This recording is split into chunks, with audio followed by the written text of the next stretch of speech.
पासी थे, और उनके जो लोग हैं वो अपने आप को दलित शूद्र नीच कह रहे हैं। अरे क्या बीतती होगी इनकी आत्माओं पर, वो क्या सोचते होंगे कि हमने इतना पराक्रम दिखाया, अपने रक्त से अवध की माटी को सींचने का कार्य किया, और हमारे लोग बड़े गर्व से कहते हैं कि मैं दलित में शूद्र हूं। क्या शूद्र कभी तलवार धारण कर सकता था? कर सकता था कभी? क्या शूद्र लड़ाई कर सकता है? अपनी आवाज उठा सकता है? घोड़े पे चढ़ के लोगों की गर्दन उतार सकता है क्या शूद्र? तो आप शूद्र नीच क्यों बने हो? आज से वादा दे दीजिए, ये हमारा तुम्हारा वादा है कि अपने आप को दलित शूद्र नीच नहीं कहोगे। मैं मानता हूं मेरे लोग गरीब हैं, गरीब होना अलग चीज है, नीच होना अलग चीज है। आप कमाते हो, दोनों हाथों से मेहनत करते हो अपने बच्चे की पढ़ाई के लिए, अपने अच्छे भविष्य के लिए। आप किसी के गुलाम नहीं हो साथियों, आप किसी के गुलाम नहीं हो। ये अपने दिमाग से बात निकाल दीजिएगा, क्योंकि मानसिक गुलामी की जंजीरों को तोड़ना होगा, तभी समाज आगे बढ़ेगा। ऐसे समाज आगे नहीं बढ़ेगा।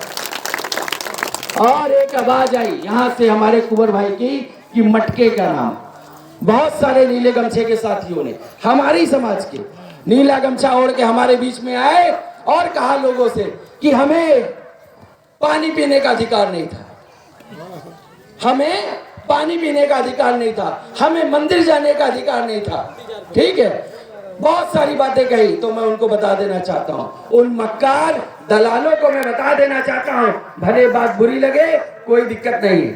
हम आपको बता दें, बगल में 12 बंकी है, बगल में 12 बंकी है। सब लोग जानते हैं 12 बंकी के अंतिम शासक थे महाराजा गंगा बख्श रावत जी, जिनके अंडर में 200 गांव थे। 1850 तक के शासक पासी समाज के सबसे लेटेस्ट राजा हमारे थे वो। उनके पास में 200 गांव थे। अगर एक गांव में 2 कुएं होंगे तो कितने कुएं हो गए आप बता दो? कितने कुएं हो गए 200 गांव में? 400 कुएं। और जिसके पास 400 कुएं हैं, जिसके पास 200 गांव का मालिक है, उसके समाज को किसकी औकात है? किसके माई ने दूध पिलाया है कि पानी पीने के अधिकार से वंचित कर देगा? बताइए। और यहाँ बड़े बुजुर्ग बैठे हैं, हमें बताने का काम करें।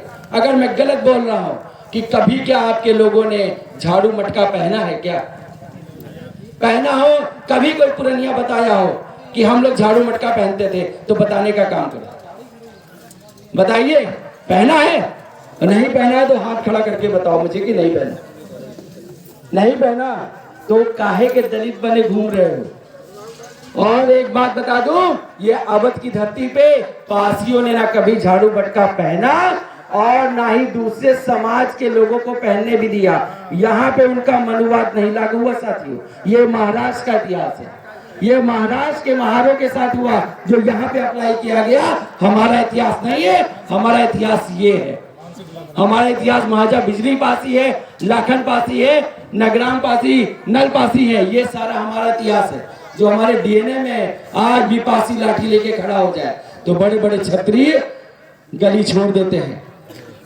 बड़े बड़े चाहे कितने भी बनते हो, अगर पासी लाठी लेके खड़ा हो गया 20 लड़का तो अच्छे अच्छे लड़ैया भाग जाते हैं। होता है कि नहीं होता?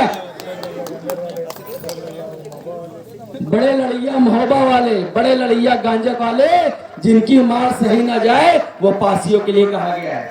आज ये नीले गमछे वाले लोगों ने हमारे समाज में ऐसा जहर घोला कि हमारा समाज अपने स्वाभिमान को भूल गया, हमारे लोग अपने इतिहास को भूल गए। वो अपने आप को समझने लगे कि हम दलित शूद्र नीच हैं।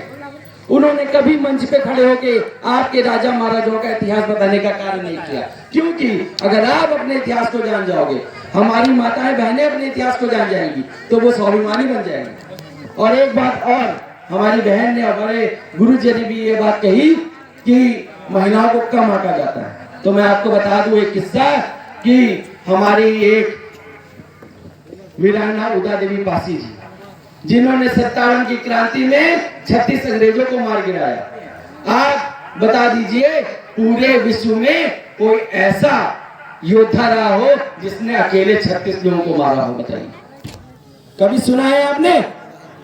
नहीं सुना है तो हाथ खड़ा करके बताइए कि योगेश भाई हमने नहीं सुना। तो समझिए हमारा समाज कितना पीछे है। एक उदा देवी पासी जिसने 36 अंग्रेजों को मार के गिरा दिया, लेकिन आज भी हमारा समाज अपने आप को नीच समझ रहा है। समझिए इस बात को, आपको बहुत कुछ समझना होगा। आज हम लोग जो युवा साथी हैं, क्यों हरदोई से ये आए हैं हमारे सर जी, और क्यों कुंवर भाई चिन्हट से चल के आए हैं, इसीलिए क्योंकि हमें पता है जब कहीं चर्चा होती है किसी थाने में, तहसील में, कोर्ट में या पत्रकारों के बीच में, तो सबसे ज्यादा हंसी होती है तो हमारे समाज के लोगों की होती है। हम ये चाहते हैं आने वाले 5 सालों में हम इतनी मेहनत करें, हम इतना लोगों को जागृत करें कि लोग जान जाएं कि हमारा इतिहास कोई छोटा मोटा इतिहास नहीं रहा, और अपनी आदतों को सुधारने का कार्य करें। आदतों में सबसे बड़ी आदत यह है कि हमारे लोगों को दारू महुआ से दूरी बनानी पड़ेगी, तभी समाज में तरक्की होगी। अगर हमारा पसीना टूटा है तो दारू महुआ में टूटा है, बहुत टूटा है। चाहे सांसदीय विधायकी प्रधानी हो, अगर उस रात के पहले जिस दिन मतदान होता है अगर दारू महुआ नहीं मिली तो आदमी वोट नहीं देता है। सिर्फ हमारे समाज का, बाकी समाज के लोग अपनी शर्तों पे काम करते हैं। चाहे कुर्मी हो, चाहे ब्राह्मण हो, चाहे यादव है, वो कहेंगे मैं तुमको प्रधान बनाऊंगा, मेरी ये काम होने चाहिए, और होते हैं। चले जाओ दूसरे टोले में, वहां पक्की आरसीसी बनी होगी, पक्की नाली बनी होगी, जो कोई सुविधा आती है पहले पक्की उनकी होगी, बाद में अगर बचेगा तो तुमको दिया जाता है। होता है कि नहीं होता है?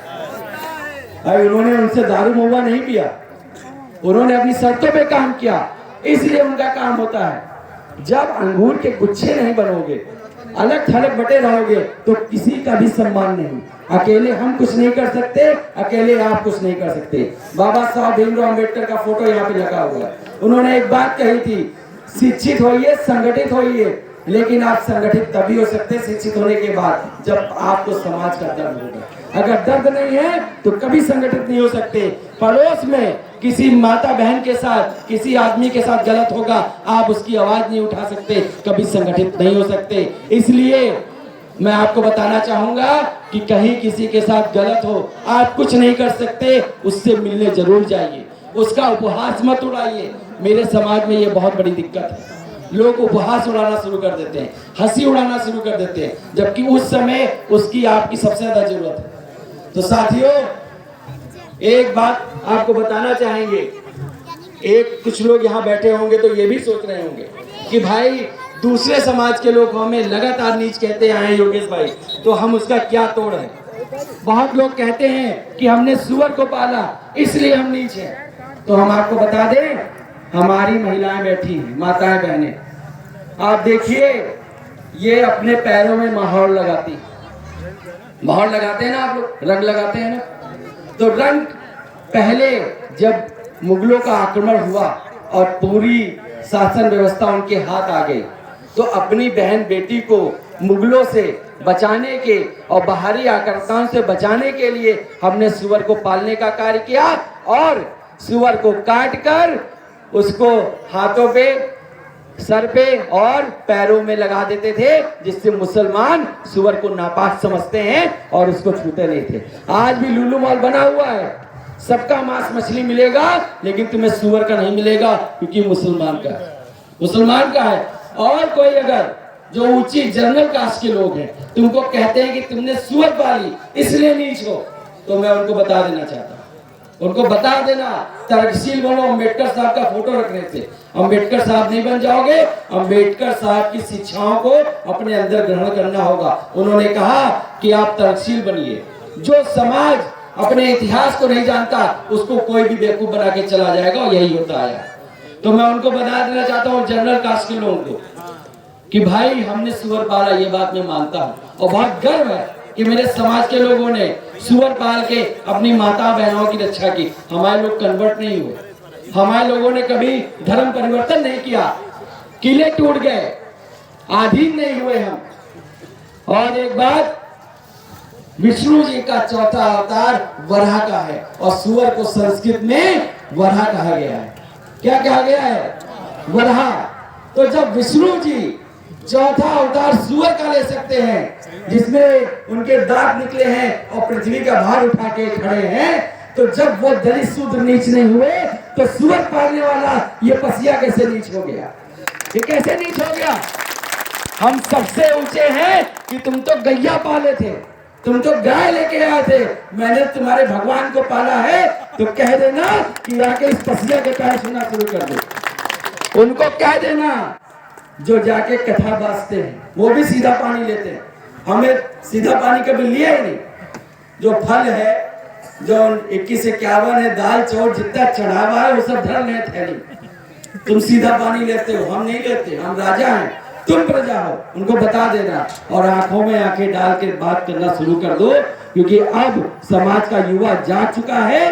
पब्लिक को भी जागना होगा, प्रजा को भी जागना होगा। अगर नहीं जागे, इससे अच्छा समय कभी पासियों का नहीं आया है। आप लोगों को ये माहौल बनाना है और पासियों को एक कर देना है। साथियों, वादा करिए भाई, एक हो पाएंगे कि नहीं हो पाएंगे? कुछ त्याग करने पड़ेंगे। हमें आपसे 3 वादे चाहिए, ज्यादा लंबी बात नहीं करेंगे। सबसे पहला वादा और सबसे घातक जो हमारे लिए है, ये दारू महुआ का इस्तेमाल। ये सबसे बड़ी दिक्कत हमारे समाज की है, सबसे बड़ी समस्या हमारे समाज की है। हमारे लोग दारू महुआ पी के घर में बवाल करते हैं, बच्चा भी देखता है, उसके परवरिश पे भी असर पड़ता है, उसके दिमाग पे असर पड़ता है। आप शायद जानते हो कि ना जानते हो। मैं आपसे कहना चाहता हूँ, जो नवयुवक आज बियर के नशे में, बियर को एक फैशन बना लिया लोगों ने, आपने नया शुरुआत किया हो तो हाथ जोड़ दो, क्योंकि बियर से दारू पे बढ़ने पे टाइम नहीं लगता। समझ रहे हैं? दारू पे बढ़ने में टाइम नहीं लगेगा। तो मैं आपसे ये कहना चाहता हूँ कि आप जो लोग बहुत अधिक उसके एडिक्टेड हो गए हैं, आपसे ज्यादा अगर किसी के ठेके हैं तो जायसवाल समाज के। अगर 100 ठेके यहाँ खुले हैं तो 99 ठेके जायसवाल समाज के। ये बात मानते हैं कि नहीं मानते? अगर हम गलत कह रहे हैं तो बताइए, सही कह रहे हैं तो हाथ खड़ा करिए। मानते हैं इस बात को? तो कभी क्या किसी जायसवाल भाई को देखे हो क्या कि साइकिल लेके आ रहा है और दारू पिए हुए और सबकी माँ बहन को एक करते आ रहा है? कभी ऐसा हुआ क्या? देखे हो क्या? जबकि पीते सब हैं। लेकिन बदनाम कौन? पैसे कमा रहे हैं जायसवाल भाई, और बदनाम कौन है दारू पीने में? पसिया बदनाम सबसे ज्यादा इन्हीं पिए थे। और मैं बताऊं, इनके डीएनए को कमजोर करने के लिए, इनके बल को कमजोर करने के लिए इस दारू का इस्तेमाल किया गया है। आज कुंवर भाई, बगल में हमारे चाचा जी बैठे हैं, बगल में सोनू भाई बैठे हैं, लंबे चौड़े विशाल काठी के लोग हैं, लेकिन अगर ये दारू के नशे में हो तो एक सुखड्डा लड़का भी इनको पीट के चला जाएगा, क्योंकि ये पैर रखेंगे यहाँ, वो पड़ेगा वहां। यही होता है कि नहीं होता है? तो भाई, आप लोग से विनम्र विनती है, हम कितना भी यहाँ से चिल्ला ले, गुरुजी कितना भी आपको प्रोत्साहित कर दे, लेकिन जब तक हम अपनी चीजों को त्यागेंगे नहीं, समाज आगे नहीं बढ़ सकता।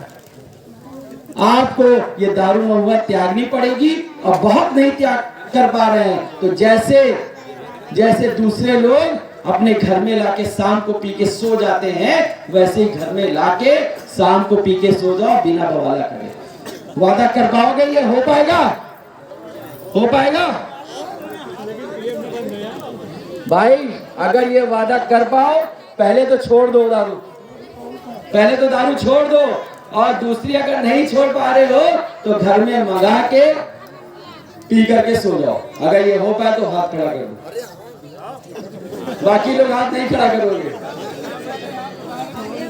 और जो लोग हाथ खड़ा कर रहे हैं, यहाँ के जो हमारे कार्यकर्ता हैं, आपके गांव में हमने अपने संगठन का विस्तार